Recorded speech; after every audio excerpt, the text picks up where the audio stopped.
সংবাদ সম্মেলনে হাজির হয়েছেন তারেক রহমান। বেশ কিছু প্রশ্নই তার দিকে ছুড়ে দেওয়া হয়েছিল। তিনি প্রথমে একটি তার স্ক্রিপ্টেড বক্তব্য পড়ে পাঠ করেন। তিনি সবার প্রতি কৃতজ্ঞতা জ্ঞাপন করেন সেক্ষেত্রে। যে প্রশ্নটি ঘুরে ফিরে সংবাদ সম্মেলনে বারবার বলার চেষ্টা করেছে বিভিন্ন বিদেশি সাংবাদিকরা যে শেখ হাসিনাকে ফেরাতে তারেক রহমান বা তার সরকার কি উদ্যোগ নেবেন, না হলেও ৩ জন বিদেশি সাংবাদিক একই প্রশ্ন করেছেন। তারেক রহমান সেক্ষেত্রে খুব স্মার্টলি যে উত্তরটি দিয়েছেন যে তিনি বিশ্বাস করেন যে তার সরকার আইনের শাসনে বিশ্বাসী এবং আইন অনুযায়ী যা করণীয় সেটি সেক্ষেত্রে আইন অনুযায়ী তা ব্যবস্থা গ্রহণ করা হবে। কোনো সুস্পষ্ট উত্তর তিনি দেননি বা কোনো ব্যক্তিগত মতামত তিনি তুলে ধরেননি। তিনি আইনের উপর শ্রদ্ধাশীল থেকে তার মন্তব্যটি তুলে ধরেছেন।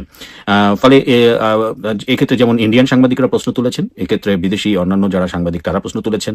শেখ হাসিনাকে বিচারের মুখোমুখি করা, শেখ হাসিনাকে কিভাবে ভারতের কাছে ফেরত চাইবেন, কখন ফেরত চাইবেন, এই জাতীয় প্রশ্ন বারবার করা হয়েছে সংবাদ সম্মেলনে। কিন্তু তারেক রহমান এই প্রশ্নটি বারবারই বলেছেন যে তিনি উত্তরটি পরিষ্কার করেছেন এইভাবে, তিনি এবং তার যে সরকার হতে যাচ্ছে সেই সরকার আইনের শাসনে বিশ্বাসী এবং তারা কোনো কিছুতে হস্তক্ষেপ করে না। আইন অনুযায়ী যা যা দরকার সেটি আইনগত ব্যাপারটি দেখবে। সেক্ষেত্রে কোনো প্রকার হস্তক্ষেপ বা কোনো প্রকার তার ব্যক্তিগত অভিমত সেক্ষেত্রে তিনি প্রাধান্য দেননি। তুলে ধরা ছিল যে আসলে কোন দেশের সাথে সম্পর্ক ভালো হবে।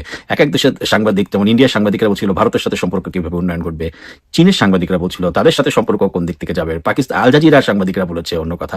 এক্ষেত্রে তারেক রহমান বেশি স্মার্ট যে অ্যান্সারটি দিয়েছেন সেটি হচ্ছে যে বাংলাদেশ এবং বাংলাদেশের জনগণের স্বার্থই তার সরকারের প্রধান লক্ষ্য এবং কোনো কান্ট্রি সেন্ট্রিক রিলেশন বিএনপি করবে না। অর্থাৎ বিশেষ কোনো দেশ প্রাধান্য নয়, বাংলাদেশের স্বার্থ এবং বাংলাদেশের জনগণের স্বার্থকে সে সবচেয়ে বেশি প্রাধান্য দিবে এবং এটি তার বিএনপি সরকারের মেইন মোটো বা মূল লক্ষ্য, সেটি তিনি উল্লেখ করেছেন। তো বিষয়টি এরকম না যে ভারতের সাথে খুব মাখামাখি, পাকিস্তানের সাথে মাখামাখি, চীনের সাথে এইটা না। তিনি সোজাসুজি কথা বলেছেন, নো কান্ট্রি সেন্ট্রিক রিলেশন, কোনো দেশভিত্তিক সম্পর্ক নয়, বাংলাদেশ এবং বাংলাদেশের মানুষ তার কাছে সবার আগে। সে প্রশ্নটি তিনি সুন্দরভাবে দেওয়ার চেষ্টা করেছেন। আর আরেকটি যেটি প্রশ্ন করা হয়েছিল একজন দেশি সাংবাদিক, যদিও তিনি বিদেশি একটি প্রতিষ্ঠানে কর্মরত, তিনি সেক্ষেত্রে তারেক রহমানকে যে প্রশ্নটি করতে চেয়েছিলেন যে মাঠে তো খুব সহজ ছিল, তাহলে শেষে কেন কারচুপির বা বিএনপির অভিযোগের প্রসঙ্গটি আসছে।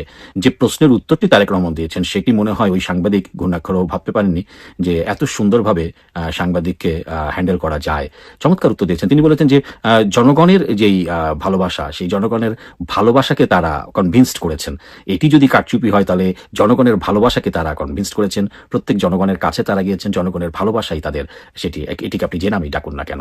কাজে এই যে উত্তরটি আমার মনে হয় সাংবাদিক যিনি অনেক বিব্রত করেন, অনেক কিছু করার চেষ্টা করেন, একজন বিদেশ প্রবাসী সাংবাদিক, বাট তার যে উত্তর, সেই উত্তরটি আমার মনে হয় যে তিনি যদি সাংবাদিকতার দন্তস্ব বুঝে থাকেন তাহলে তিনি বুঝে গেছেন যে এটি অন্য কোনো নেতা কিংবা অন্য কোনো যেই ধরনের রাষ্ট্রনায়ক তিনি ইন্টারভিউ দিচ্ছেন না। কাজেই চমৎকারভাবে এটি হ্যান্ডেল করেছেন আমরা নিঃসন্দেহে বলতে পারি।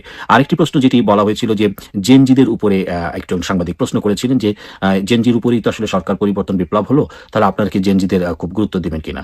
তিনি বলেছেন জেনজিদের তিনি অবশ্যই গুরুত্ব রাখবেন, কিন্তু নিশ্চয়ই অন্যদেরকে উপেক্ষা করে নয়। অর্থাৎ একই সাথে তিনি সমস্ত বয়স, সমস্ত সম্প্রদায়, সমস্ত মানে বিভেদ ভুলে সব মানুষের পক্ষেই তিনি কে গুরুত্ব দিবেন। সেটি হতে পারে স্পেশালাইজড যারা রয়েছেন তাদের জন্য হতে পারে, বৃদ্ধ হতে পারেন, মহিলা হতে পারেন, কৃষক হতে পারেন, অর্থাৎ সবাইকেই তার সম্মান দিবেন এবং সবার গুরুত্ব অনুযায়ী তিনি চলবেন। এক কথা বলা যেতে পারে যে ভূমিধস বিজয়ের পরে তারেক রহমান যেই সাক্ষাৎকারটি দিলেন এবং সেই পুরো দেশি বিদেশি সাংবাদিকদের সামনে তা নিশ্চয়ই প্রশংসার দাবি রাখে।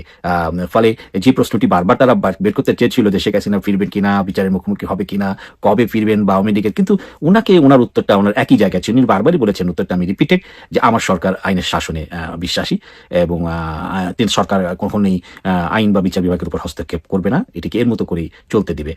তো আসলেই বলা যেতে পারে ভূমিধস বিজয়ের পর প্রথম সংবাদ সম্মেলন। নিঃসন্দেহে যদি আপনি মার্কিং দেন তাহলে এই সংবাদ সম্মেলনটি ছিল 100-তে 100।